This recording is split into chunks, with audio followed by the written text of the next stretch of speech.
Thanks a lot, Jen, and thanks everyone. It's a real honor to be here, especially at such an important and exciting moment for the country.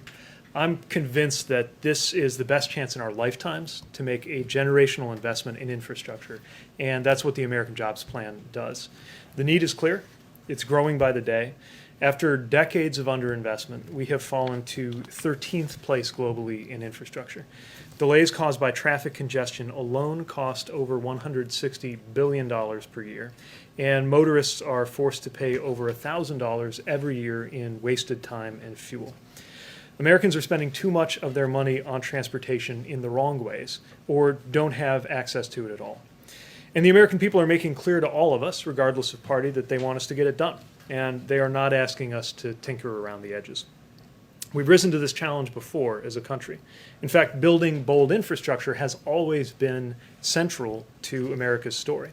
We built the Erie Canal, we connected east to west through the Transcontinental Railroad, and we developed the interstate highway system.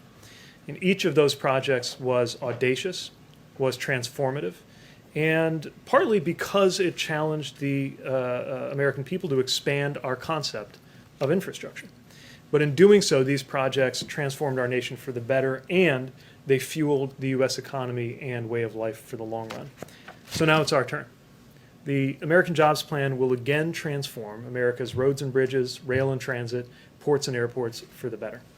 It's going to help modernize our transportation infrastructure so we can compete in the 21st century and connect communities. It will create millions of good jobs in communities across the country. I want to point out again that this is the biggest investment in American jobs since World War II. But I think it's important to demystify the kinds of jobs that this plan is going to create. These are good jobs. They are not mysterious or overly futuristic or inaccessible. We are going to need workers who are good with steel to make the cars and trucks of the future. We're talking about building retrofits that are going to require union carpenters and insulators, painters and glaziers. We're going to need electrical workers more than ever. We're not going to be able to build the roads we need to build without construction workers, laborers, operating engineers. Plumbers and pipe fitters are going to be a huge part of the story of how we overhaul those lead service lines.